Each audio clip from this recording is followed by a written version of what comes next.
আমরা এসএসসি দিয়েছি, আমরা এইচএসসি দিয়েছি, তারপর আমরা ইউনিভার্সিটি উঠেছি। ইউনিভার্সিটি এসে প্রথমেই আমরা কেস স্টাডি পেয়েছি এবং কেস স্টাডিটা কিন্তু আমাদের একটা অ্যাসাইনমেন্ট এবং এই অ্যাসাইনমেন্টটা করতে হয় টিমমেটদেরকে নিয়ে।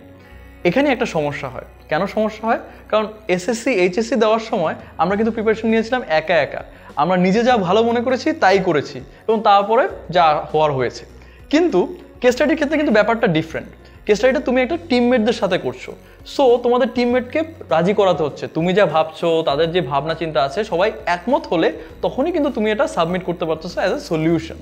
এখানে কিন্তু একটা সমস্যা হয়। তোমরা একটা ডিসকাশন করো, ডিসকাশনের সময় দেখা যায় যে সবাই একমত থাকে না, একটু রেষারেষি হয়, একটু গন্ডগোল হয়, একজন একজনকে রাজি করাতে পারে না, অনেক পেঁচাল হয়। কেন হয় একটু দেখি আমরা চ্যালেঞ্জেসগুলো কী হয় in a group discussion. Group ডিসকাশনে কী হয় যে আমরা যখন আগে প্রিপারেশন নিয়েছিলাম তখন কিন্তু নিজেকেই বলেছি এটা ঠিক হচ্ছে না, তো আচ্ছা এই রচনাটা আমি এভাবে লিখবো না, আমি এটাকে এইভাবে লিখবো।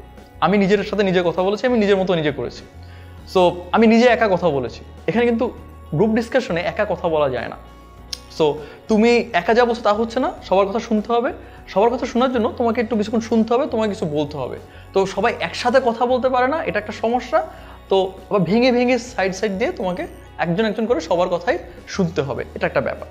সেকেন্ড যেটা ব্যাপার হচ্ছে যে গ্রুপের সবাই কিন্তু একরকম না। কেউ বেশি কথা বলতে পছন্দ করে, কেউ কম কথা বলতে পছন্দ করে, কেউ আবার যতক্ষণ না জিজ্ঞাসা করা হচ্ছে ততক্ষণ একদমই কথা বলবে না। সো ইন্ট্রোভার্টরা আসলে অনেক সময় কথাই বলে না। সো তাদের যে ইনপুট দেওয়ার কথা সেটা আসলে কখনোই আমরা জানতে পারি না। থার্ড যেই সমস্যাটা হয় সেটা হয় আসলে আমাদের জন্যই, আমরাই দোষী। কেন? কারণ হচ্ছে যে আমরা যে টিমমেটগুলো সিলেক্ট করি তারা কিন্তু আমাদের বন্ধু, কারণ আমরা বন্ধুদের সাথেই কাজ করতে পছন্দ করি। আমরা অপরিচিত লোকদের সাথে খুব বেশি টিম আপ কিন্তু করি না। সো যেটা হয় যে যখন ডিসকাশন হয় তখন আমরা বলি যে আরে দোস্ত এটা না এইভাবে না, এটা ওইভাবে। পরে দেখা যাচ্ছে আর দূর তুই বোঝোস না, ওই দিন তোরে বলছিলাম এটা তুই শোনোস না।